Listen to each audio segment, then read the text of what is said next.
At the end of June, I took a ferry from Stockholm, Sweden to Helsinki, Finland to volunteer at Helsinki Pride. I spent a couple of days selling Pride flags, informing about various events, and above all, meeting some really interesting people. One of my fellow volunteers were Eli, and that's who we're gonna get to know a little bit better in this video. I'm Eli. I go by they them pronouns. I usually just identify myself as queer or genderqueer, but I don't like to label myself much more specifically than that. That's it, just queer. And the reason they don't want to identify as anything specific dates back to their childhood. So for me, I started out when I was maybe in 5th grade. I found out that being gay is a thing that exists, and then I was a very staunch ally, and then after a while I realized maybe actually not just an ally. And then for a while I was always finding a label, and then 2 months later I'd go oh shit, actually never mind, that's gonna have to change. And so after a couple of times of coming out, I was just yeah, no, this is not for me. I think I stopped feeling the need to have a very specific clear label, and I got tired of always coming out, and I decided that it's enough for me to just have this very broad thing, which I get why people want to have a very specific label and have that validation of having a specific word and knowing that it's a real thing. But for me, I'm just me. I exist. As humans, we generally like labeling each other very much. And some people can therefore have a problem with someone who uses none or a very broad definition of their identity. But for Eli, this has never been an issue. I'm a very solitary person who doesn't interact with others very much, so it's never really been an issue where, I'll tell people my pronouns, and for most people in my life it's not relevant to know more specific information, I don't think. And especially when just meeting random people that I only interact with for a little bit, I don't think they necessarily need to have a specific bullet point list of this is exactly what my identity is. I find Finnish to be a very interesting language because of the way they do pronouns. In Finnish we don't have gendered pronouns, which is very nice because then you don't need to worry about having the language changed for you, and we have basically everything else we can gender except for pronouns. So gendered language very much is a thing, but then with personal pronouns, it's not really something that you ever need to think about. So the personal pronoun in Finnish is called hän, and this is what they use for everyone. There has been multiple attempts of bringing gendered pronouns into Finnish by mostly poem translators, which is really funny because they always want to keep hän as a masculine pronoun, and they want to invent a new feminine one, which is strange, but for now we've been able to keep a language that's just very neutral in terms of pronouns. Eli think it's great that their language is structured like this.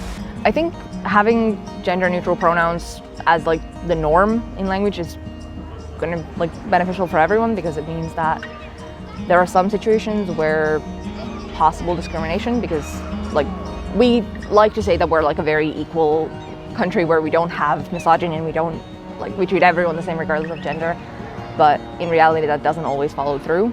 And I think having the gender neutral pronouns for everyone can help in some situations just kind of avoid that, and also it creates more of an environment where it's easier to meet people just as they are rather than trying to assign them a gender and fit them into little boxes from the get-go. I think it's helpful for everyone. I was curious to know what happens inside a Finnish person's brain when they talk about someone. Do they still assign that person a gender by gendering the pronoun in their head, or what happens?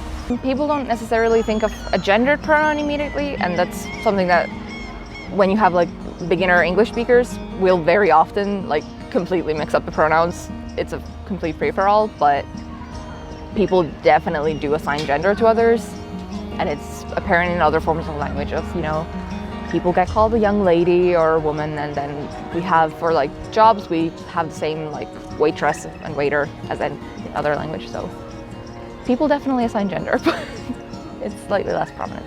So it seems to be great living in Finland as genderqueer when it comes to pronouns. But there's more of a challenge when it comes to names. For me, I didn't realize that names are something that people actually identify with. I thought for years that it was just kind of a thing that you get used to others calling you, and it could be like anything, and it's just like if you call someone a shoelace for long enough, they'll start responding to it. And I thought that was everyone's relationship with names. And so when I realized that actually like people do identify with their names, that was definitely a bit of a surprise for me. And then I started the process of trying to find a new name, which then brought up the issue of we don't really have gender neutral names in Finnish, because in the 70s we had this legislation that was trying to create more of a unified Finnish culture, and with that we brought so that names have to be either distinctly male or they need to be distinctly female. And while before that we had, yes, most names were distinctly male or female, but we had regional differences with that. So Pirkka, for instance, is a name that used to be used for women and for men, but now I think it's exclusively men, maybe? I don't remember which one it got adopted for, but a lot of that nuance disappeared, which really sucks because I have heritage from both sides of Finland, so technically I would have been able to like justify using that, but then 50 years ago they decided to change that, so it's not an option anymore.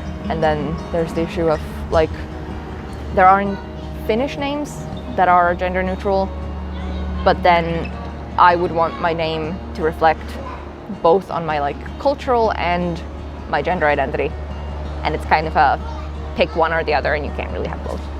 And the rules for what name you're allowed to take are a bit unclear.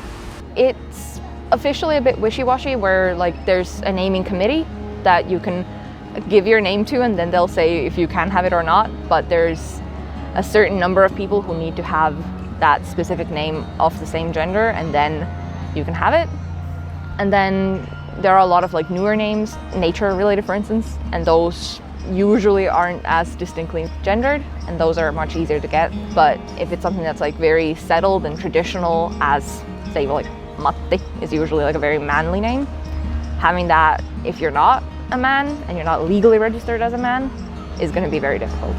And Eli wants to touch on another issue that makes Finland a less than ideal country to live in as genderqueer. I mean, we have the fact that we don't have like a legal recognition for genderqueer people of any kind. So we have only men, we only have women. And that makes it really difficult because you can't legally change your gender, and that means in every official situation you have to misgender yourself, and that also means that a lot of trans healthcare is only accessible to binary trans people, where if you want to get top surgery or you want to get HRT, you need to have that diagnosis for you identify as the opposite gender. But then when there isn't an opposite gender, that diagnosis can be very difficult to get. I personally haven't pursued diagnosis yet, so I don't know much about that process and the way that the transpol works. But we have 2 places in the entire country, and they're I think within 50 or 100 kilometers of each other. And then everywhere in the country, like elsewhere, you have to travel there, and it can take years to get a diagnosis, and that can include years of traveling back and forth, which is much harder than it should be. And our current trans law requires you to be sterilized if you want to change your legal gender marker, and it's just, we've had the European Human Rights Commission complain to us about our law being entirely against human rights, and we still haven't changed it. And now we're maybe this fall hopefully going to get a rewritten law, but that's been trying to do that since before I was born. So we'll see how that goes. So if we summarize everything that Eli has now talked about, is Finland such a paradise for queers as they sometimes market themselves as? Living in Finland with being queer, and especially being genderqueer, with younger generations, we have a lot more awareness coming in, we have a lot more acceptance, and even some of the older generations are starting to realize that maybe the things that they learned in the 70s aren't quite accurate anymore. And so there's been the beginnings of a social cultural shift, depending on the circles that you are in, and there are definitely communities and people with which you can't really be out and open, and it's really difficult, but at the same time there's so much acceptance. And while our government isn't really doing much, we have more and more companies and organizations that are starting to recognize trans people as they are, and sort of getting around that law and allowing people to not have to go through the whole process. And we have a lot of just individual people who are really lovely. We're a very mediocre country when it comes to LGBT rights. It's our legislation is like okay, and except for trans people, but gays get to marry now as of 2017, which is disappointingly recent. But people are nice sometimes, and even like among cis people, there's now become more and more people who do recognize that the law is inhumane and it's horrible, and they're actually trying to change it.